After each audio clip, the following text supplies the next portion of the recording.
ਸਤਿ ਸ਼੍ਰੀ ਅਕਾਲ ਜੀ।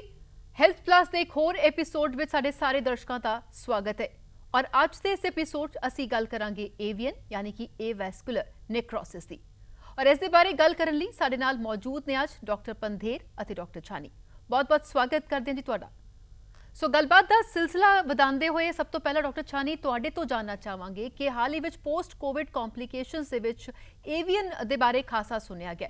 ਸੋ ਤੁਹਾਡਾ ਇਸ ਏਰੀਆ ਦੇ ਵਿੱਚ ਕਿਹੋ ਜਿਹਾ ਹੁਣ ਤੱਕ ਤਜਰਬਾ ਰਿਹਾ ਹੈ ਔਰ ਕਿਆ ਹਾਲ ਹੀ ਵਿੱਚ ਅਜਿਹੇ ਪੇਸ਼ੈਂਟਸ ਦੇ ਵਿੱਚ ਵਾਧਾ ਹੋਇਆ ਜਿਹੜੇ ਕਿ ਹਿਪ ਪੇਨ ਦੀ ਸ਼ਿਕਾਇਤ ਲਈ ਲੈ ਕੇ ਆਏ ਹੋਣ ਤੁਹਾਡੇ ਤੋਂ ਸਲਾਹ ਲੈਣ ਲਈ?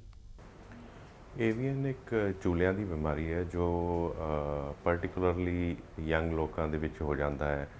ਉਹਦੇ 'ਚ ਹੌਲੀ ਹੌਲੀ ਜਿਹੜਾ ਖੂਨ ਦਾ ਦੌਰਾ ਹੈ ਚੂਲਿਆਂ ਦਾ ਉਹ ਘਟਦਾ ਜਾਂਦਾ ਹੈ ਔਰ ਜਿਸ ਤਰ੍ਹਾਂ ਹੀ ਉਹ ਘਟਦਾ ਜਾਂਦਾ ਹੈ ਪ੍ਰੋਬਲਮਸ ਵੱਧਦੀਆਂ ਜਾਂਦੀਆਂ ਜੀ। ਉਹਦਾ ਕਾਰਨ ਕੁਝ ਵੀ ਹੋ ਸਕਦਾ ਹੈ। ਤਕਰੀਬਨ 10 ਕਾਰਨ ਹੈਗੇ ਨੇ ਪਰ ਆਮ ਲੋਕਾਂ ਵਾਸਤੇ 2 ਜਾਂ 3 ਕਾਰਨ ਹੀ ਸਭ ਤੋਂ ਜ਼ਿਆਦਾ ਕਾਮਨ ਨੇ। ਇੱਕ ਐਲਕੋਹਲ ਹੈ, ਇੱਕ ਸਟੀਰੋਇਡ ਹੈ, ਸਟੀਰੋਇਡ ਇਨਟੇਕ ਅਤੇ ਇੱਕ ਸਮੋਕਿੰਗ। ਔਰ ਆਹਿਸਤਾ ਆਹਿਸਤਾ ਜਿਸ ਤਰ੍ਹਾਂ ਖੂਨ ਦਾ ਸਰਕੂਲੇਸ਼ਨ ਘਟਦਾ ਜਾਂਦਾ ਹੈ ਅੰਦਰ ਅਤੇ ਜਿਹੜੀ ਹੱਡੀ ਹੈ ਉਹ ਹੌਲੀ ਹੌਲੀ ਕੋਲੈਪਸ ਕਰਨਾ ਸ਼ੁਰੂ ਕਰ ਜਾਂਦੀ ਹੈ। ਜਦੋਂ ਕੋਲੈਪਸ ਕਰ ਜਾਂਦੀ ਹੈ ਫਿਰ ਕਿਸੇ ਵੀ ਬੇਰਿੰਗ ਵਾਂਗੂ, ਜਿਸ ਤਰ੍ਹਾਂ ਕਿਸੇ ਬੇਰਿੰਗ ਦਾ ਗੋਲਾ ਠੀਕ ਨਹੀਂ ਚੱਲਦਾ, ਗੋਲੀਆਂ ਵਿੱਚ ਛੋਟੀਆਂ ਛੋਟੀਆਂ, ਅਤੇ ਉਹ ਕੋਲੈਪਸ ਕਰ ਜਾਂਦਾ, ਜੋੜ ਸਾਰਾ ਖਰਾਬ ਹੋ ਜਾਂਦਾ। ਡਾਕਟਰ ਪੰਧੇਰ ਤੁਹਾਡੇ ਤੋਂ ਜਾਣਨਾ ਚਾਹਾਂਗੇ ਏਵੈਸਕੂਲਰ ਨੈਕਰੋਸਿਸ ਜਾਂ ਫਿਰ ਬੋਨ ਡੈਥ ਇਹ ਹੈ ਕੀ ਔਰ ਕਿਹੜੇ ਜੁਆਇੰਟਸ ਨੂੰ ਇਹ ਸਭ ਤੋਂ ਜ਼ਿਆਦਾ ਅਫੈਕਟ ਕਰਦਾ ਹੈ? ਜਿਹੜੀ ਏਵੈਸਕੂਲਰ ਨੈਕਰੋਸਿਸ ਹੈ ਇਹ ਐਕਚੁਅਲੀ ਜਿਹੜੀ ਹੈ ਨਾ ਕੁਝ ਸਪੈਸੀਫਿਕ ਹੱਡੀਆਂ ਦੀ ਪ੍ਰੋਬਲਮ ਹੈਗੀ ਆ ਜਿਹਦੇ ਵਿੱਚ ਹਿਪ ਸਭ ਤੋਂ ਕਾਮਨ ਜੁਆਇੰਟ ਹੈ। ਕਿਉਂਕਿ ਇੱਕ ਵੇਟ ਬੇਅਰਿੰਗ ਜੁਆਇੰਟ ਹੈ। ਅਸੀਂ ਕਹਿੰਦੇ ਆ ਵੀ ਜਦੋਂ ਕੋਈ ਵੀ ਜੋੜ ਘਸਦਾ, ਜੇ ਕਿਸੇ ਦਾ ਮੋਢਾ ਘਸੇਗਾ ਨਾ ਉਹਨੂੰ ਇੰਨੀ ਤਕਲੀਫ ਨਹੀਂ ਦੇਵੇਗਾ। ਜੇ 10 ਪੇਸ਼ੈਂਟਸ ਦਾ ਮੋਢਾ ਘਸਿਆ ਹੋਇਆ ਕੋਈ 2 ਹੀ ਹੋਣਗੇ ਜਿਹੜੇ ਹਸਪੀਟਲ ਦੇ ਵਿੱਚ ਹੈਲਪ ਲੈਣ ਆਉਣਗੇ ਕਿ ਜੀ ਮੈਨੂੰ ਤਕਲੀਫ ਹੈਗੀ, ਬਾਕੀਆਂ ਦਾ ਕੰਮ ਚੱਲੀ ਜਾਏਗਾ। ਰੀਜ਼ਨ ਬੀਇੰਗ ਕਿ ਉਹਦੇ ਤੇ ਪ੍ਰੈਸ਼ਰ ਨਹੀਂ ਪੈਂਦਾ। ਜਿਹੜੇ ਵੇਟ ਬੇਅਰਿੰਗ ਜੁਆਇੰਟਸ ਹੁੰਦੇ ਆ ਇਹਨਾਂ ਤੇ ਦਬਾਅ ਪੈਂਦਾ, ਇਸ ਕਰਕੇ ਜਦੋਂ ਇਹਨਾਂ ਦੀ ਏਵੈਸਕੂਲਰ ਨੈਕਰੋਸਿਸ ਹੁੰਦੀ ਆ ਉਹ ਜ਼ਿਆਦਾ ਸਿੰਪਟੋਮੈਟਿਕ ਹੁੰਦੀ ਹੈ। ਬਟ ਅਦਰਵਾਈਜ਼ ਵੀ ਜੇ ਅਸੀਂ ਦੇਖੀਏ ਤੇ ਓਵਰਆਲ ਏਵੈਸਕੂਲਰ ਨੈਕਰੋਸਿਸ ਜਿਹੜੀ ਹੈ ਹਿਪ ਜੁਆਇੰਟ ਦੀ ਕਾਫੀ ਸਿਗਨੀਫਿਕੈਂਟ ਡਿਜ਼ੀਜ਼ ਹੈ ਇਨ ਕੰਪੈਰੀਜ਼ਨ ਟੂ ਅਦਰ ਜੁਆਇੰਟਸ। ਦੂਜੀ ਜਿਵੇਂ ਇੱਥੇ ਨਾ ਗੁੱਟ ਦੇ ਵਿੱਚ ਇੱਕ ਲਿਊਨੇਟ ਬੋਨ ਹੁੰਦੀ ਹੈ, ਉਹਦੀ ਕਈ ਵਾਰੀ ਏਵੈਸਕੂਲਰ ਨੈਕਰੋਸਿਸ ਹੋ ਜਾਂਦੀ ਹੈ, ਉਹਨੂੰ ਕਾਇਨਬੌਕ ਡਿਜ਼ੀਜ਼ ਕਹਿੰਦੇ ਆ। ਐਸੇ ਤਰ੍ਹਾਂ ਜੇ ਤੁਸੀਂ ਪੁੱਛੋਗੇ ਮੈਂ ਆਪਣੀ ਲਾਈਫ ਦੇ ਵਿੱਚ ਮੋਢੇ ਦਾ ਜਿਹੜਾ ਗੋਲਾ ਹੈਗਾ ਇਹਦੀ ਵੀ ਏਵੈਸਕੂਲਰ ਨੈਕਰੋਸਿਸ ਦੇ ਪੇਸ਼ੈਂਟ ਦੇਖੇ ਨੇ ਕਿ ਗੋਲਾ ਜਿਹੜਾ ਉਹ ਇੱਕਦਮ ਕੋਲੈਪਸ ਹੋ ਕੇ ਗਲਣਾ ਸ਼ੁਰੂ ਹੋ ਗਿਆ। ਸੋ ਇਹ ਵੈਸਕੂਲਰ ਨੈਕਰੋਸਿਸ ਹੈਗੀ ਆ। ਇਹ ਵੈਸਕੂਲਰ ਦਾ ਮਤਲਬ ਹੋਇਆ ਵੀ ਖੂਨ ਦੀ ਸਪਲਾਈ ਘਟ ਜਾਣਾ, ਨੈਕਰੋਸਿਸ ਦਾ ਮਤਲਬ ਹੋਇਆ ਕਿ ਹੱਡੀ ਗਲ ਜਾਣਾ। ਸੋ ਖੂਨ ਦੀ ਸਪਲਾਈ ਘਟਣ ਨਾਲ ਜਿਹੜੀ ਹੱਡੀ ਗਲ ਜਾਂਦੀ ਹੈ ਉਹਨੂੰ ਏਵੈਸਕੂਲਰ ਨੈਕਰੋਸਿਸ ਕਹਿੰਦੇ ਨੇ। ਹਿਪ ਕਾਮਨੈਸਟ ਹੈ, ਲਿਊਨੇਟ ਦੇ ਵਿੱਚ ਹੁੰਦੀ ਹੈ, ਮੋਢੇ ਦੇ ਵਿੱਚ ਵੀ ਕੇਸ ਦੇਖੇ ਨੇ। ਸੋ ਕੋਈ ਵੀ ਹੱਡੀ ਕਿਸੇ ਵੀ ਜਗ੍ਹਾ ਤੇ ਜੇ ਉਹਦੀ ਖੂਨ ਦੀ ਸਪਲਾਈ ਖਤਮ ਹੋ ਕੇ ਖਰਾਬ ਹੋ ਜਾਏਗੀ ਤੇ ਉਹਨੂੰ ਅਸੀਂ ਏਵੈਸਕੂਲਰ ਨੈਕਰੋਸਿਸ ਕਹਿ ਸਕਦੇ ਹਾਂ। ਬਟ ਕਾਮਨੈਸਟ ਜਿਹੜੀ ਆ ਉਹ ਹਿਪ ਜੁਆਇੰਟ ਦੇ ਵਿੱਚ ਹੀ ਹੈ। ਸੋ ਡਾਕਟਰ ਛੀਨਾ ਕਿ ਇਸ ਏਵੀਅਨ ਦੇ ਆਖਿਰ ਮੁੱਖ ਕਾਰਨ ਕੀ ਨੇ ਔਰ ਕਿਆ ਇਹ ਜਿਹੜੇ ਨੌਜਵਾਨ ਕੋਰੋਨਾ ਤੋਂ ਜਿਹੜੇ ਪੋਜ਼ਿਟਿਵ ਰਹੇ ਸਨ ਔਰ ਰਿਕਵਰ ਕੀਤੇ ਨੇ ਇਹ ਨੌਜਵਾਨਾਂ ਨੂੰ ਵੀ ਇਫੈਕਟ ਕਰਦਾ? ਅਜੇ ਇਸ ਵੇਲੇ ਕਹਿਣਾ ਮੁਸ਼ਕਿਲ ਹੈ ਕਿ ਕਰੋਨਾ ਦੇ ਕਰਕੇ ਹੀ ਏਵੀਅਨ ਹੋਇਆ ਹੋਏਗਾ ਜਾਂ ਸਟੀਰੋਇਡ ਇਨਟੇਕ ਕਰਕੇ। ਪਰ ਜਿਸ ਤਰ੍ਹਾਂ ਮੈਂ ਦੱਸਿਆ ਕਿ ਹਰ ਸਟੀਰੋਇਡ ਇਨਟੇਕ ਦਾ ਪੇਸ਼ੈਂਟ ਜਿਹੜਾ ਹੈ ਉਹਨੂੰ ਇਸ ਬਾਰੇ ਸੁਚੇਤ ਰਹਿਣਾ ਪਏਗਾ ਕਿ ਇਹ ਏਵੀਅਨ ਜਿਹੜਾ ਹੈ ਯੰਗ ਬੰਦੇ ਨੂੰ ਹੋ ਸਕਦਾ ਜ਼ਿਆਦਾਤਰ। ਪਰ ਕਰੋਨਾ ਵਿੱਚ ਤੁਸੀਂ ਦੇਖੋਗੇ ਕਿ ਈਵਨ ਬਜ਼ੁਰਗ ਜਿਹੜੇ ਸੀ ਉਹ ਬਹੁਤ ਸਫਰ ਕਰ ਗਏ ਔਰ ਬਜ਼ੁਰਗਾਂ ਦੀ ਗਿਣਤੀ ਜ਼ਿਆਦਾ ਸੀ, ਯੰਗ ਲੋਕਾਂ ਦੀ ਥੋੜ੍ਹੀ ਘੱਟ ਸੀ।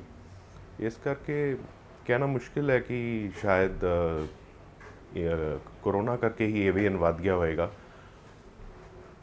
ਔਰ ਇੱਕ ਗੱਲ ਹੋਰ ਹੈ ਸੀ ਕਿ ਜਿਸ ਤਰ੍ਹਾਂ ਕਰੋਨਾ ਦੇ ਕਰਕੇ ਸਿਰਫ ਐਮਰਜੈਂਸੀ ਸਰਵਿਸਿਜ਼ ਹੀ ਚੱਲ ਰਹੀਆਂ ਸੀ, ਕਿੰਨੀ ਦੇਰ ਤੱਕ ਲੋਕ ਆ ਹੀ ਨਹੀਂ ਸਕੇ।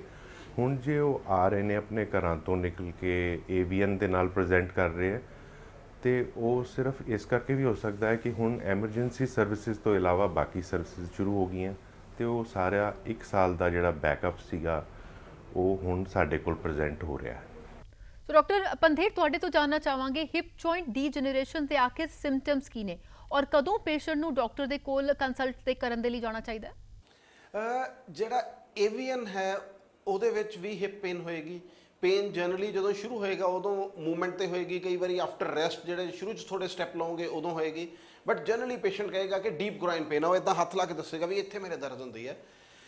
ਦਰਦ ਜਨਰਲੀ ਬਹੁਤ ਜ਼ਿਆਦਾ ਨਹੀਂ ਹੁੰਦੀ ਸ਼ੁਰੂਆਤ ਦੇ ਵਿੱਚ, ਬਟ ਜਦੋਂ ਉਹ ਕਨਸਟੈਂਟਲੀ ਰਹਿੰਦੀ ਹੈ, ਜੇ ਤੁਹਾਨੂੰ ਕਿਤੇ ਵੀ ਹਿਪ ਜੁਆਇੰਟ ਦੇ ਵਿੱਚ ਪੇਨ 15 ਦਿਨ ਮਹੀਨੇ ਤੋਂ ਲਗਾਤਾਰ ਰਹਿ ਰਹੀ ਹੈ ਤੇ ਤੁਸੀਂ ਫੀਲ ਕਰ ਰਹੇ ਹੋ ਕਿ ਇਹ ਪੇਨ ਥੋੜੀ ਬਹੁਤੀ ਘਟਦੀ ਵੱਧਦੀ ਹੈ ਬਟ ਕਨਸਟੈਂਟਲੀ ਰਹਿ ਰਹੀ ਹੈ, ਤਾਂ ਤੁਹਾਨੂੰ ਮੈਡੀਕਲ ਹੈਲਪ ਲੈਣੀ ਚਾਹੀਦੀ ਹੈ। 2 ਦਿਨ ਦੀ ਦਰਦ 5 ਦਿਨ ਦੀ ਪੇਨ ਦੇ ਵਾਸਤੇ ਜਨਰਲੀ ਮੇਰੇ ਖਿਆਲ ਨਾਲ ਮੈਡੀਕਲ ਹੈਲਪ ਦੀ ਲੋੜ ਨਹੀਂ ਹੁੰਦੀ, ਉਹ ਕੋਈ ਨਿੱਕਾ ਮੋਟਾ ਸਪਰੇਨ ਵੀ ਹੋ ਸਕਦਾ। ਸੋ ਇਦਾਂ ਨਹੀਂ ਹੈ ਕਿ ਵੀ ਪਹਿਲੇ ਦਿਨ ਪੇਨ ਹੋਈ ਤੇ ਆਪਾਂ ਨਾਲ ਦੀ ਨਾਲ ਘਬਰਾ ਜਾਈਏ ਕਿ ਏਵੈਸਕੂਲਰ ਨੈਕਰੋਸਿਸ ਨਾ ਹੋ ਗਿਆ ਹੋਵੇ, ਚਲੋ ਹਸਪੀਟਲ ਚਲੀਏ। ਪੇਨ ਦੇ ਮਲਟੀਪਲ ਕਾਰਨ ਨੇ, ਨਿੱਕਾ ਮੋਟਾ ਝਟਕਾ ਲੱਗਿਆ ਹੋਵੇ ਉਹਦੇ ਕਰਕੇ ਵੀ ਹਿਪ ਦੇ ਵਿੱਚ 5-10 ਦਿਨ ਪੇਨ ਰਹਿ ਜਾਂਦੀ ਹੈ। So a pain that is bothering for more than a month we should seek help. Reason ਇਹੀ ਹੈਗਾ ਕਿ ਸਾਨੂੰ ਇੱਕ ਵਾਰੀ ਇਵੈਲੂਏਟ ਜ਼ਰੂਰ ਕਰਨਾ ਪੈਂਦਾ। ਸੈਕੰਡਲੀ ਜਿਹੜੀ ਡੀਜਨਰੇਟਿਵ ਹਿਪ ਦੀ ਪੇਨ ਹੈ, ਉਹ ਇਹੀ ਪੇਨ ਥੋੜੀ ਜਿਹੀ ਵਰਸ ਹੋਏਗੀ, ਕਨਸਟੈਂਟ ਹੋਏਗੀ, ਆਫਟਰ ਰੈਸਟ ਕਾਫੀ ਵਧੇਗੀ। ਉਹਦੇ 'ਚ ਫਿਰ ਇਹੀ ਹੋਏਗਾ, ਪੇਸ਼ੈਂਟ ਕਹੇਗਾ ਜੀ ਮੈਂ ਚੱਲਦਾ ਤੇ ਮੈਨੂੰ ਪੇਨ ਜ਼ਿਆਦਾ ਵੱਧਦੀ ਹੈ, ਕਰਚ ਫੀਲ ਹੁੰਦੀ ਹੈ, ਕ੍ਰੈਪਿਟਸ ਕਹਿੰਦੇ ਜਿਹਨੂੰ ਅਸੀਂ ਆਪਣੇ ਮੈਡੀਕਲ ਲਾਈਨ ਦੇ ਵਿੱਚ। ਸੋ ਕ੍ਰੈਪਿਟਸ ਹੋਏਗਾ ਤੇ ਰਿਸਟ੍ਰਿਕਸ਼ਨ ਆਫ ਮੂਵਮੈਂਟ ਹੋਏਗੀ। ਜਦੋਂ ਹਿਪ ਘਸਣਾ ਸ਼ੁਰੂ ਹੋ ਜਾਂਦਾ ਫਿਰ ਰਿਸਟ੍ਰਿਕਸ਼ਨ ਆਫ ਮੂਵਮੈਂਟ ਹੋ ਜਾਂਦੀ ਹੈ, ਵੀ ਚੌਂਕੜੀ ਮਾਰਨ ਲੱਗਿਆ ਗੋਡਾ ਬਾਹਰ ਨੂੰ ਟਵਿਸਟ ਨਹੀਂ ਹੋ ਪਾ ਰਿਹਾ, ਬੈਠਣ ਉੱਠਣ ਲੱਗਿਆ ਜ਼ੋਰ ਲਾਇਆ ਦਰਦ ਹੁੰਦੀ ਹੈ। So it is all pain. ਜਿਵੇਂ ਜਿਵੇਂ ਏਵੈਸਕੂਲਰ ਨੈਕਰੋਸਿਸ ਤੋਂ ਅਸੀਂ ਆਸਟੀਓਆਰਥਰਾਈਟਿਸ ਜਾਂ ਡੀਜਨਰੇਟਿਵ ਆਰਥਰਾਈਟਿਸ ਵੱਲ ਨੂੰ ਜਾਂਦੇ ਹਾਂ, ਉਹਦੀ ਸਵੈਰਿਟੀ ਵੱਧਦੀ ਜਾਂਦੀ ਹੈ। ਸੋ ਡਾਕਟਰ ਜੀ, ਨਾ ਕਈ ਲੋਕ ਅਜਿਹੇ ਹੁੰਦੇ ਨੇ ਜਿਹੜੇ ਕਾਫੀ ਦੇਰ ਤੱਕ ਸਿੰਪਟਮਸ ਨੂੰ ਇਗਨੋਰ ਕਰਦੇ ਰਹਿੰਦੇ ਨੇ। ਸੋ ਅਜਿਹੇ ਵਿਚਕਾਰ ਕੀ ਕੁਝ ਅਸਰ ਜਿਹੜਾ ਹੈ ਫਿਰ ਪੇਸ਼ੈਂਟ ਤੇ ਪੈਂਦਾ ਹੈ? ਏਵੀਅਨ ਦੇ ਸਿੰਪਟਮਸ ਹੈਗੇ ਆ ਕਿ ਚੂਲਿਆਂ 'ਚ ਪੇਨ ਸ਼ੁਰੂ ਹੋ ਜਾਂਦਾ ਹੈ, ਚੂਲਿਆਂ ਦੇ ਅਗਲੇ ਪਾਸੇ ਤੁਹਾਨੂੰ ਭਾਰਾਪਨ ਤੋਂ ਸ਼ੁਰੂ ਹੋ ਜਾਂਦਾ। ਹੌਲੀ ਹੌਲੀ ਭਾਰਾਪਨ ਜਿਹੜਾ ਦਰਦ ਵਿੱਚ ਬਦਲ ਜਾਂਦਾ ਹੈ। 1-2 ਮਹੀਨਿਆਂ 'ਚ ਦਰਦ ਫਿਰ ਵੱਧਦੀ ਜਾਂਦੀ ਹੈ ਔਰ ਹੌਲੀ ਹੌਲੀ ਪੇਸ਼ੈਂਟ ਨੂੰ ਰਿਕੁਆਇਰਮੈਂਟ ਪੈ ਜਾਂਦੀ ਹੈ ਦਵਾਈਆਂ ਖਾਣ ਦੀ। ਸ਼ੁਰੂ 'ਚ ਬੰਦਾ ਆਪ ਹੀ ਦਵਾਈ ਲੈ ਕੇ ਖਾਂਦੇ ਰਹਿੰਦੇ ਲੋਕੀ, ਛੋਟੀ ਮੋਟੀ ਦਵਾਈ ਖਾ ਲਈ, ਪੇਨ ਆ ਗਈ ਚਲੀ ਗਈ। ਉਸ ਤੋਂ ਬਾਅਦ ਜਦੋਂ ਡਾਕਟਰ ਕੋਲ ਜਾਂਦੇ ਹੈ, ਉਹ ਐਕਸਰੇ ਦੇ ਵਿੱਚ ਕਈ ਵਾਰੀ ਕਾਲੇ ਕਾਲੇ ਧੱਬੇ ਨਜ਼ਰ ਆਉਣੇ ਸ਼ੁਰੂ ਹੋ ਜਾਂਦੇ। ਜਦੋਂ ਕਾਲੇ ਧੱਬੇ ਨਜ਼ਰ ਆਉਣੇ ਸ਼ੁਰੂ ਹੋ ਜਾਂਦੇ ਫਿਰ ਡਾਕਟਰ ਨੂੰ ਵੀ ਆਈਡੀਆ ਹੋ ਜਾਂਦਾ ਵੀ ਇਹ ਕੁਛ ਗੜਬੜ ਹੈ ਔਰ ਇਹਦਾ MRI ਸਕੈਨ ਕਰਾਇਆ ਜਾਏ। MRI ਸਕੈਨ ਤੋਂ ਪਤਾ ਲੱਗਦੀ ਹੈ ਇਹਦੀ ਸਟੇਜਿੰਗ, ਔਰ ਸਟੇਜ 1 ਵਿੱਚ ਹਲਕੀ ਜੀ ਸਵੈਲਿੰਗ ਹੀ ਨਜ਼ਰ ਆਉਂਦੀ ਹੈ, ਸਟੇਜ 2 ਵਿੱਚ ਉਸ ਤੋਂ ਜ਼ਿਆਦਾ, ਸਟੇਜ 3 ਵਿੱਚ ਉਹ ਗੋਲਾ ਜਿਹੜਾ ਹੈ ਉਹ ਕੋਲੈਪਸ ਕਰਨਾ ਸ਼ੁਰੂ ਕਰ ਜਾਂਦਾ, ਹੌਲੀ ਹੌਲੀ ਉਹ ਬੈਠਣਾ ਸ਼ੁਰੂ ਕਰ ਜਾਂਦਾ। ਜਦੋਂ ਬੈਠਣਾ ਸ਼ੁਰੂ ਕਰ ਜਾਂਦਾ ਹੈ ਉਹਦੀ ਸਟੇਜ 3 ਤੇ 4 ਆ ਜਾਂਦੀ ਹੈ, ਜਦੋਂ ਬਿਲਕੁਲ ਹੀ ਖਤਮ ਹੋ ਜਾਂਦਾ ਹੈ।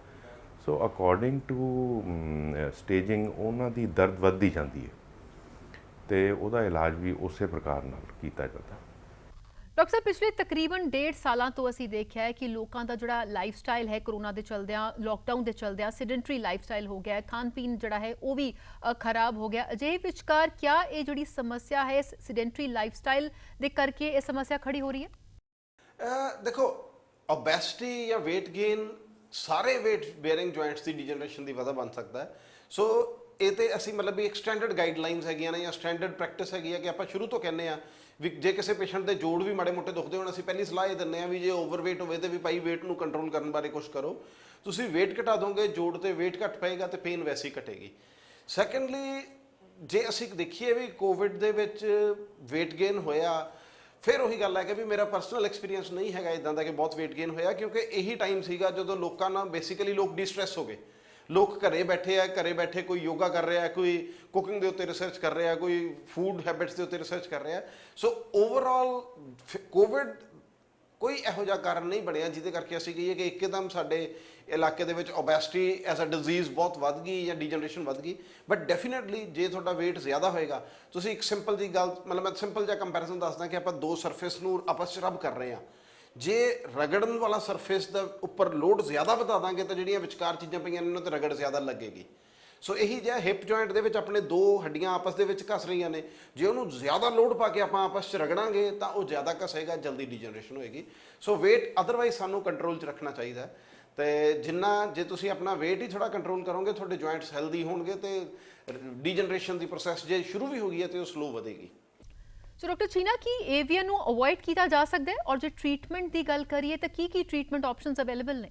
ਜਦੋਂ ਸਟੇਜ 1 ਵਿੱਚ ਇੱਕ ਪੇਸ਼ੈਂਟ ਆਉਂਦਾ ਹੈ, ਕੁਝ ਦਵਾਈਆਂ ਖਾਣ ਨਾਲ ਅੰਦਰੋਂ ਸੋਜਿਸ਼ ਘਟਾਈ ਜਾ ਸਕਦੀ ਹੈ, ਪੇਨ ਘਟਾਈ ਜਾ ਸਕਦੀ ਹੈ, ਔਰ ਉਹਨਾਂ ਦੀ ਸਮੋਕਿੰਗ ਹੈਬਿਟ ਜਾਂ ਉਹਨਾਂ ਦੀ ਐਲਕੋਹਲ ਦੀ ਹੈਬਿਟ ਜਿਹੜੀ ਹੈ ਉਹਨੂੰ ਬੰਦ ਕੀਤਾ ਜਾਏ ਔਰ ਸਟੀਰੋਇਡ ਇਨਟੇਕ ਬੰਦ ਕਰਨ ਨਾਲ ਕੁਝ ਸੁਧਾਰ ਹੋ ਸਕਦਾ ਹੈ। ਜਦੋਂ ਸਟੇਜ 2 ਆ ਗਈ ਉਦੋਂ ਇਹਦਾ ਗੋਲਿਆਂ ਦੇ ਅੰਦਰੋਂ ਪ੍ਰੈਸ਼ਰ ਘਟਾਉਣਾ ਪੈਂਦਾ ਹੈ। ਉਹ ਪ੍ਰੈਸ਼ਰ ਜਿਹੜਾ ਹੈ ਇੱਕ ਡਰਿਲ ਦੇ ਰਾਹੀਂ ਕੀਤਾ ਜਾਂਦਾ ਹੈ। ਉਹਨੂੰ ਗੋਲਿਆਂ ਨੂੰ ਇੱਕ ਆਪਰੇਸ਼ਨ ਹੈ, ਉਹਨੂੰ ਡਰਿਲ ਕਰੋਗੇ, ਅੰਦਰੋਂ ਪ੍ਰੈਸ਼ਰ ਘਟੇਗਾ ਤੇ ਫਿਰ ਉਹਦਾ ਖੂਨ ਦਾ ਦੌਰਾ ਵਧੇਗਾ। ਸੋ ਡਾਕਟਰ ਪੰਧੇਰ, ਏਵੀਐਨ ਦੀ ਜਿਹੜੀ अर्ਲੀ ਸਟੇਜ ਹੈ ਉਸ ਵਿੱਚ ਕੀ ਕੁਝ ਕਦਮ ਪੇਸ਼ੈਂਟ ਨੂੰ ਚੁੱਕਣੇ ਚਾਹੀਦੇ ਨੇ ਔਰ ਕਦੋਂ ਤੁਸੀਂ ਸਰਜਰੀ ਰეკਮੈਂਡ ਕਰਦੇ ਹੋ? ਦੋ ਥੋੜੇ ਜਿਹੇ ਵਾਸਟ ਕੁਐਸਚਨ ਨੇ। ਹੁਣ ਪਹਿਲੀ ਚੀਜ਼ ਆ ਗਈ ਏਵੈਸਕੂਲਰ ਨੈਕਰੋਸਿਸ ਦੀ अर्ਲੀ ਸਟੇਜ 'ਚ ਅਸੀਂ ਕੀ ਕਰ ਸਕਦੇ ਹਾਂ। ਏਵੈਸਕੂਲਰ ਨੈਕਰੋਸਿਸ ਨੂੰ 5 ਸਟੇजेस ਦੇ ਵਿੱਚ ਪਾਇਆ ਗਿਆ, 0 1 2 3 4। ਜਿਹੜੀ ਸਟੇਜ 0 ਹੈ ਉਹਦੇ ਵਿੱਚ ਸਿਰਫ ਬੋਨ ਐਡੀਮਾ ਕਹਿੰਦੇ ਆ ਅਸੀਂ ਕਿ ਜੇ ਤੁਸੀਂ MRI ਕਰੋਗੇ ਤਾਂ ਤੁਹਾਨੂੰ ਹੱਡੀ ਦੇ ਵਿੱਚ ਐਡੀਮਾ ਮਿਲੇਗਾ, ਪਾਣੀ ਦੀ ਮਾਤਰਾ ਵਧੀ ਹੋਈ ਮਿਲੇਗੀ, but otherwise joint the surface normal ਹੋਏਗਾ। ਸਟੇਜ 1 ਨੂੰ ਜਨਰਲੀ ਕੰਜ਼ਰਵੇਟਿਵਲੀ ਮੈਨੇਜ ਕੀਤਾ ਜਾਂਦਾ। ਅਸੀਂ ਕਹਿੰਦੇ ਆ ਵੀ ਥੋੜੀ ਮੈਡੀਸਨ ਲਓ, ਬਿਸਫੋਸਫੋਨੇਟਸ ਵਗੈਰਾ ਕੁਝ ਮੈਡੀਸਨਸ ਆਉਂਦੀਆਂ ਨੇ ਜਿਹੜੀਆਂ ਬੋਨ ਦੀ ਰੀਮੋਡਲਿੰਗ ਨੂੰ ਮੋਡੀਫਾਈ ਕਰਦੀਆਂ ਨੇ, ਜਿਹਦੇ ਨਾਲ ਪੇਨ ਘਟ ਜਾਂਦੀ ਹੈ। ਇਹ ਕੰਪੈਰੇਟਿਵਲੀ ਕਾਮਨ ਹੈ। ਪ੍ਰੈਗਨੈਂਸੀ ਇੰਡਿਊਸਡ ਹਾਈਪਰੀਮੀਆ ਵੀ ਇਹਨੂੰ ਕਨਫਿਊਜ਼ ਕਰਦਾ, ਬਟ अर्ਲੀ ਸਟੇਜ ਦੇ ਵਿੱਚ ਪੇਸ਼ੈਂਟਸ ਨੂੰ ਜਨਰਲੀ ਉਹੀ ਹੈਗਾ ਕਿ ਪੇਨ ਹੋਏਗੀ, ਐਕਸ-ਰੇ ਬਿਲਕੁਲ ਨਾਰਮਲ ਆ ਰਿਹਾ। ਜੇ ਪੇਸ਼ੈਂਟ ਮਹੀਨਾ 2 ਮਹੀਨੇ ਫਿਰ ਵੀ ਪੇਨ ਕਈ ਚੱਲੇ ਕਿ ਵੀ ਪੇਨ ਨਹੀਂ ਹਟਦੀ ਪਈ, ਅਸੀਂ MRI ਕਰਦੇ ਹਾਂ। ਸਟੇਜ 1 ਨੂੰ ਪਿਕ ਕਰ ਲਿਆ ਜਾਵੇ। ਅਸੀਂ ਉਹਨੂੰ ਕਹਿੰਦੇ ਆ ਵੀ ਐਨਲਜੈਸਿਕਸ, ਲਾਈਫਸਟਾਈਲ ਮੋਡੀਫਿਕੇਸ਼ਨ 'ਚ ਇਹੀ ਕਿ ਭਾਰ ਘਟਾਓ, ਰਨਿੰਗ ਜੋਗਿੰਗ ਬੰਦ ਕਰ ਦਿਓ, ਨੌਨ ਕੰਟੈਕਟ ਐਕਸਰਸਾਈਜ਼ ਜਿਵੇਂ ਸਾਈਕਲਿੰਗ ਕਰੋ, ਸਵਿਮਿੰਗ ਕਰੋ, ਤੇ ਨਾਲ ਦੀ ਨਾਲ ਫੋਲੋ ਅਪ ਤੇ ਰਹੋ ਵੀ ਤੁਸੀਂ 6 ਮਹੀਨੇ ਬਾਅਦ, ਸਾਲ ਬਾਅਦ MRI ਰਿਪੀਟ ਕਰਦੇ ਰਹਿੰਦੇ ਹੋ ਦੇਖਣ ਲਈ ਕਿ ਉਹ ਐਡੀਮਾ ਸਬਸਾਈਡ ਕਰ ਗਿਆ ਕਿ ਉਹ ਅੱਗੇ ਸਟੇਜ 1 ਤੋਂ ਸਟੇਜ 2 ਵੱਲ ਜਾ ਰਿਹਾ। ਜਿਹੜੀ ਸਟੇਜ 1 ਦੇ ਵਿੱਚ ਤੁਹਾਨੂੰ ਥੋੜਾ ਜਿਹਾ ਸਾਈਨਸ ਮਿਲਣਗੇ, ਮਤਲਬ ਵੀ ਬਿਯੋਂਡ ਬੋਨ ਐਡੀਮਾ ਜਿਹਦੇ ਵਿੱਚ ਥੋੜੀ ਬਹੁਤੀ ਬੋਨ ਕੰਪਰੈਸ ਹੋ ਰਹੀ ਹੋਏਗੀ। ਸਟੇਜ 2 ਦੇ ਵਿੱਚ ਉਹੀ ਜਿਹੜੀ ਬੋਨ ਹੈਗੀ ਹੈ ਥੋੜੀ ਹੋਰ ਫਿਸਣੀ ਸ਼ੁਰੂ ਹੋ ਜਾਏਗੀ, ਬਟ ਅਸੀਂ ਕਹਿੰਦੇ ਆ ਵੀ ਹਜੇ ਕ੍ਰਿਸੈਂਟ ਸਾਈਨ ਨਹੀਂ ਆਏਗਾ। ਕ੍ਰਿਸੈਂਟ ਸਾਈਨ ਬਹੁਤ ਡਿਟੇਲ MRI ਜਾ ਰਹੇ ਆ, ਬਟ ਸਟੇਜ 3 ਦੇ ਵਿੱਚ ਕ੍ਰਿਸੈਂਟ ਸਾਈਨ ਕਹਿੰਦੇ ਆ ਕਿ ਜਦੋਂ ਗੋਲਾ ਫਿਸ ਗਿਆ। ਸੋ ਜਿਹੜੀ ਸਟੇਜ 1 ਤੇ ਸਟੇਜ 2 ਹੈ ਇਹਦੇ ਵਿੱਚ ਵੀ ਸਰਜਰੀਜ਼ ਹੁੰਦੀਆਂ ਨੇ, ਬਟ ਰਿਪਲੇਸਮੈਂਟ ਨਹੀਂ ਹੁੰਦੀ। ਇਹਦੇ 'ਚ ਅਸੀਂ ਕਹਿੰਦੇ ਆ ਵੀ ਕੋਰ ਡੀਕੰਪਰੈਸ਼ਨ ਜਾਂ ਕੋਰ ਡੀਕੰਪਰੈਸ਼ਨ ਦੇ ਨਾਲ ਬੋਨ ਗ੍ਰਾਫਟਿੰਗ ਕਰ ਦਈਦੀ ਹੈ। ਉਹਦੇ ਠੀਕ ਠਾਕ ਰਿਜ਼ਲਟ ਨੇ। ਉਹਦਾ ਮਤਲਬ ਬੁੱਕਸ ਦੇ ਵਿੱਚ ਡਾਕੂਮੈਂਟਡ ਹੈਗਾ ਵੀ ਜੇ ਤੁਸੀਂ 10 ਬੰਦਿਆਂ ਨੂੰ ਆਪਰੇਟ ਕਰ ਰਹੇ ਹੋ ਤਾਂ 7 ਤੋਂ 8 ਠੀਕ ਹੋ ਜਾਂਦੇ ਆ ਉਹਦੇ ਨਾਲ। ਜਦੋਂ ਸਟੇਜ 3 ਜਾਂ 4 ਤੇ ਚਲਿਆ ਗਿਆ, ਜਦੋਂ ਹੈਡ ਕੋਲੈਪਸ ਹੋ ਗਿਆ, ਫਿਰ ਉਹਦਾ ਹੱਲ ਸਿਰਫ ਰਿਪਲੇਸਮੈਂਟ ਰਹਿ ਜਾਂਦਾ। ਬਟ ਇਹਦੇ ਤੇ ਵੀ ਮੈਂ ਬਹੁਤ ਸਪੈਸੀਫਿਕਲੀ ਕਹਿਣਾ ਕਿ ਜੇ ਹੈਡ ਕੋਲੈਪਸ ਹੋ ਵੀ ਗਿਆ, ਐਜ਼ ਲੌਂਗ ਐਜ਼ ਪੇਸ਼ੈਂਟ ਨੂੰ ਪੇਨ ਨਹੀਂ ਹੈ ਤੇ ਕੋਈ ਐਮਰਜੈਂਸੀ ਜਾਂ ਅਰਜੈਂਸੀ ਨਹੀਂ ਹੈ ਵੀ ਅੱਜ ਹੀ ਰਿਪਲੇਸ ਕਰਾਓ, ਕੱਲ ਨੂੰ ਹੋਰ ਖਰਾਬ ਹੋ ਜਾਏਗਾ। ਸੋ ਡਾਕਟਰ ਛੀਨਾ, ਜੇ ਗੱਲ ਕਰੀਏ ਤੇ ਸਰਜਰੀ ਦਾ ਸਕਸੈਸ ਰੇਟ ਕੀ ਹੈ ਔਰ ਕੀ ਕੁਝ ਜਿਹੜੀਆਂ ਪ੍ਰੀਕਾਸ਼ਨਸ ਪੇਸ਼ੈਂਟ ਨੂੰ ਚੁੱਕਣ ਦੀ ਲੋੜ ਹੈ ਆਫਟਰ ਦ ਸਰਜਰੀ? ਚੂਲਾ ਬਦਲਣ ਦੀ ਸਰਜਰੀ ਜਿਹੜੀ ਹੈ ਉਹ ਬਹੁਤ ਹੀ ਸਕਸੈਸਫੁਲ ਸਰਜਰੀ ਹੈ। ਕਹਿੰਦੇ ਨੇ ਕਿ ਆਰਥੋਪੈਡਿਕਸ ਦੇ ਵਿੱਚ ਜੇ ਕੋਈ ਸਭ ਤੋਂ ਸਕਸੈਸਫੁਲ ਸਰਜਰੀ ਹੈ ਉਹ ਚੂਲਾ ਬਦਲਣਾ ਹੀ ਹੈ। 99% ਦੇ ਕੋਲ ਇਹਦਾ ਸਕਸੈਸ ਰੇਟ ਹੈ, ਔਰ ਜਿਹੜਾ 1% ਹੈ ਉਹ ਵੀ ਕੋਈ ਇੰਨਾ ਸੀਰੀਅਸ ਨਹੀਂ ਹੈ ਮੈਟਰ। ਪੋਸਟ ਆਪਰੇਟਿਵ ਪਹਿਲਾਂ ਤਕਰੀਬਨ 3 ਮਹੀਨੇ ਪੇਸ਼ੈਂਟਸ ਨੂੰ ਆਪਣੀ ਪੋਜੀਸ਼ਨ ਦਾ ਖਿਆਲ ਰੱਖਣਾ ਪੈਂਦਾ। ਜਦੋਂ ਕਿਸੇ ਚੂਲੇ ਦਾ ਆਪਰੇਟ ਹੋ ਗਿਆ, ਇਹ ਇੱਕ ਬਾਲ ਐਂਡ ਸੌਕਟ ਜੁਆਇੰਟ ਹੁੰਦਾ ਹੈ। ਜੇ ਇਹ ਬਾਲ ਅਲੱਗ-ਅਲੱਗ ਸਾਈਜ਼ਾਂ ਦੇ ਮਿਲਦੇ ਹੈ, ਔਰ ਜੇ ਛੋਟੇ ਹੋਣ ਤਾਂ ਇਹਨਾਂ ਦਾ ਥੋੜ੍ਹਾ ਪਰਹੇਜ਼ ਕਰਨਾ ਪੈਂਦਾ ਹੈ। ਜੇ ਵੱਡੇ ਬਾਲ ਹੋਣਗੇ, ਜਿਸ ਤਰ੍ਹਾਂ ਇਹਨਾਂ ਦੇ 28 mm ਤੋਂ ਸ਼ੁਰੂ ਹੋ ਜਾਂਦੇ ਹੈ, 28 mm, 32 mm, 36 mm। ਸੋ ਜਿੰਨਾ ਕੁ ਪੇਸ਼ੈਂਟ ਦਾ ਸਾਈਜ਼ ਹੋਏਗਾ ਉਹਦੇ ਹਿਸਾਬ ਨਾਲ ਉਹ ਬਾਲ ਪਾਉਣਾ ਪੈਂਦਾ ਹੈ। ਜਿਹੜਾ ਛੋਟਾ ਬਾਲ ਹੈ ਉਹਦਾ ਡਰ ਰਹਿੰਦਾ ਡਿਸਲੋਕੇਟ ਕਰ। ਡਿਸਲੋਕੇਸ਼ਨ ਇੱਕ ਕਾਮਨ ਪ੍ਰੋਬਲਮ ਹੈ ਹਿਪ ਰਿਪਲੇਸਮੈਂਟ ਤੋਂ ਬਾਅਦ, ਜਿਹੜੀ ਜ਼ਿਆਦਾ ਬਜ਼ੁਰਗਾਂ ਵਿੱਚ ਹੈ ਤੇ ਯੰਗਸਟਰਸ ਵਿੱਚ ਘੱਟ ਹੈ। ਸੋ ਜੇ ਅਸੀਂ ਏਵੀਐਨ ਦੀ ਗੱਲ ਕਰੀਏ, ਏਵੀਐਨ ਮੋਸਟਲੀ ਯੰਗਸਟਰਸ ਨੂੰ ਹੋਣਾ, ਸੋ ਇਹਦੇ ਵਿੱਚ ਕੋਈ ਇੰਨੀ ਪ੍ਰੋਬਲਮ ਨਹੀਂ ਆਉਂਦੀ। ਬਸ 1-2 ਪੋਜੀਸ਼ਨਸ ਅਵੋਇਡ ਕਰਨੀਆਂ ਹੁੰਦੀਆਂ, ਉਹ ਪੇਸ਼ੈਂਟ ਨੂੰ ਦੱਸ ਦਈਦੀਆਂ। ਉਸ ਤੋਂ ਇਲਾਵਾ ਕੋਈ ਖਾਸ ਕੰਪਲਿਕੇਸ਼ਨ ਨਹੀਂ ਹੈ। ਔਰ ਉਸ ਤੋਂ ਬਾਅਦ ਜਿਸ ਤਰ੍ਹਾਂ ਹੁਣ 3 ਮਹੀਨੇ ਦਾ ਇਹ ਪਰਹੇਜ਼ ਖਤਮ ਹੋ ਗਿਆ, ਉਸ ਤੋਂ ਬਾਅਦ ਜੇ ਕਿਸੇ ਨੂੰ ਕਹੀਦਾ ਕਿ ਪ੍ਰੀਕਾਸ਼ਨ ਲੈਣਾ, ਉਹ ਪ੍ਰੀਕਾਸ਼ਨ ਇਹ ਹੈ ਕਿ ਬਹੁਤ ਜ਼ਿਆਦਾ ਰਨਿੰਗ ਜੋਗਿੰਗ ਨਹੀਂ ਕਰਨੀ। ਤੁਸੀਂ ਆਰਾਮ ਨਾਲ ਆਪਣੀ ਸੈਰ ਕਰੋ, ਔਰ ਕਿਸੇ ਵੀ ਜਿਸ ਤਰ੍ਹਾਂ ਆਰਟੀਫਿਸ਼ੀਅਲ ਕੰਪੋਨੈਂਟ ਹੈ ਕੋਈ ਬਾਡੀ ਦਾ, ਉਹਦੀ ਕੋਈ ਲਾਈਫ ਹੁੰਦੀ ਹੈ, ਉਹਦਾ ਓਵਰ ਯੂਜ਼ ਕਰੋਗੇ ਤੇ ਉਹ ਜਲਦੀ ਉਹਦੀ ਲਾਈਫ ਖਤਮ ਹੋ ਜਾਂਦੀ ਹੈ। ਸੋ ਡਾਕਟਰ ਪੰਧੇਰ, ਕਿੰਨਾ ਕੁ ਟਾਈਮ ਪੇਸ਼ੈਂਟ ਨੂੰ ਲੱਗਦਾ ਹੈ ਪੂਰੀ ਤਰ੍ਹਾਂ ਦੇ ਨਾਲ ਰਿਕਵਰ ਹੋ ਕੇ ਨਾਰਮਲ ਲਾਈਫ ਸਟਾਈਲ ਵਿੱਚ ਜਾਣ ਦੇ ਲਈ? ਨਾਰਮਲੀ ਮਤਲਬ ਤੁਸੀਂ ਚਾਹੋ ਤੇ ਜੇ ਸਵੇਰੇ ਸਰਜਰੀ ਹੋਈ ਹੈ ਪੇਸ਼ੈਂਟ ਨੂੰ, ਬਾਅਦ ਦੁਪਹਿਰ ਵੀ ਤੁਸੀਂ ਖੜਾ ਕਰਕੇ ਚਲਾ ਸਕਦੇ ਹੋ, ਸ਼ਾਮ ਤੱਕ ਵੀ ਚਲਾ ਸਕਦੇ ਹੋ। ਬਟ ਜਨਰਲੀ ਰਿਕਮੈਂਡੇਸ਼ਨਸ ਇਹ ਹੁੰਦੀਆਂ ਨੇ ਕਿ ਪੇਸ਼ੈਂਟ ਨੂੰ ਅਸੀਂ ਜਿੱਦਣ ਸਰਜਰੀ ਹੋਈ ਹੈ ਉਸ ਦਿਨ ਅਸੀਂ ਕਹਿੰਦੇ ਆ ਵੀ ਤੁਸੀਂ ਬੈਠੋ, ਲੱਤਾਂ ਵਗੈਰਾ ਹਿਲਾਓ, ਥੋੜਾ ਬਹੁਤ ਖੜੇ ਹੋ ਲਓ, ਨੈਕਸਟ ਡੇ ਉੱਠ ਕੇ ਚੱਲਣਾ ਸ਼ੁਰੂ ਕਰੋ, ਥਰਡ ਡੇ ਤੱਕ ਘਰੇ ਭੇਜ ਦਿੱਤਾ ਜਾਂਦਾ ਹੈ। ਪਰਪਸ ਕੀ ਹੈਗਾ ਕਿ ਇਹ ਜਿਹੜਾ ਇੰਪਲਾਂਟ ਫਿੱਟ ਹੋ ਗਿਆ, ਇਹ ਤਾਂ ਜਦੋਂ ਤੁਸੀਂ ਆਪਰੇਸ਼ਨ ਕਰਕੇ ਪੇਸ਼ੈਂਟ ਨੂੰ ਬਾਹਰ ਸ਼ਿਫਟ ਕੀਤਾ ਉਦੋਂ ਵੀ ਉਨਾ ਹੀ ਫਿੱਟ ਹੈਗਾ ਜਿੰਨਾ ਅੱਜ ਤੋਂ 2 ਦਿਨ ਬਾਅਦ ਜਾਂ ਮਹੀਨੇ ਬਾਅਦ ਫਿੱਟ ਹੋਏਗਾ। ਸੋ ਜੇ ਤੁਸੀਂ ਪੇਸ਼ੈਂਟ ਨੂੰ 1 ਦਿਨ ਬਾਅਦ ਜਾਂ 2 ਦਿਨ ਬਾਅਦ ਚਲਾ ਸਕਦੇ ਹੋ ਤਾਂ ਤੁਸੀਂ ਆਪਰੇਸ਼ਨ ਤੋਂ ਅੱਧੇ ਘੰਟੇ ਬਾਅਦ ਵੀ ਚਲਾ ਸਕਦੇ ਹੋ। ਪਰ ਐਕਚੁਅਲੀ ਕੀ ਹੈਗਾ ਕਿ ਕਿਤੇ ਕਿਤੇ ਨਾ ਮਤਲਬ ਮੈਡੀਕਲ ਫੀਲਡ ਦੇ ਵਿੱਚ ਇੱਕ ਰੇਸ ਲੱਗੀ ਹੈ ਵੀ ਜੀ ਅਸੀਂ ਜਲਦੀ ਚਲਾ ਦਾਂਗੇ, ਅਸੀਂ ਅਗਲੇ ਦਿਨ ਹੀ ਚਲਾ ਦਾਂਗੇ, ਅਸੀਂ ਉਦੋਂ ਹੀ ਚਲਾ ਦਾਂਗੇ। ਇਸ ਰੇਸ 'ਚ ਨਹੀਂ ਪੈਣਾ ਚਾਹੀਦਾ। ਤੁਸੀਂ ਆਫਟਰ ਆਲ ਸਰਜਰੀ ਹੋਈ ਹੈ, ਪੇਸ਼ੈਂਟ ਨੂੰ ਪਹਿਲਾਂ ਰੈਸਟ ਕਰਨ ਦਿਓ, ਉਹਨੂੰ ਰਿਕਵਰ ਕਰਨ ਦਿਓ, ਉਹਦਾ ਐਨੈਸਥੀਸੀਆ ਦਾ ਇਫੈਕਟ ਉਤਰਨ ਦਿਓ, ਉਹਨੂੰ ਪ੍ਰੋਪਰਲੀ ਕੌਨਸ਼ੀਅਸ ਹੋਣ ਦਿਓ ਵੀ ਹਾਂ ਮੈਨੂੰ ਸਮਝ ਹੈ ਮੈਂ ਕੀ ਕਰ ਰਿਹਾ, ਮੇਰੇ ਲੱਤ ਮੇਰੇ ਕੰਟਰੋਲ 'ਚ ਹੈਗੀ ਹੈ। ਉਹ ਤੋਂ ਬਾਅਦ ਖੜੇ ਕਰਕੇ ਚਲਾਉਣਾ ਸ਼ੁਰੂ ਕਰੋ। ਬਟ ਫਿਰ ਵੀ ਕੋਈ ਬਹੁਤ ਲੰਬਾ ਚੌੜਾ ਕੰਮ ਨਹੀਂ ਰਹਿ ਗਿਆ। ਹਿਪ ਸਰਜਰੀ ਜਿੱਦਣ ਸਰਜਰੀ ਹੁੰਦੀ ਹੈ ਉਹ ਤੋਂ ਦੂਜੇ ਦਿਨ ਤੁਸੀਂ ਪੇਸ਼ੈਂਟ ਨੂੰ ਘਰੇ ਭੇਜ ਸਕਦੇ ਹੋ। ਸੋ ਡਾਕਟਰ ਪੰਦੇਤ ਤੇ ਡਾਕਟਰ ਛੀਨਾ ਬਹੁਤ-ਬਹੁਤ ਸ਼ੁਕਰੀਆ ਤੁਹਾਡਾ ਇਹ ਸਾਰੀ ਜਾਣਕਾਰੀ ਦੇ ਲਈ। ਸੋ ਅੱਜ ਦੇ ਇਸ ਐਪੀਸੋਡ ਵਿੱਚ ਬਸ ਇੰਨਾ ਹੀ। ਅਗਲੇ ਐਪੀਸੋਡ ਦੇ ਵਿੱਚ ਫਿਰ ਮਿਲਾਂਗੇ। ਤਦ ਤੱਕ ਦੇ ਲਈ ਧੰਨਵਾਦ।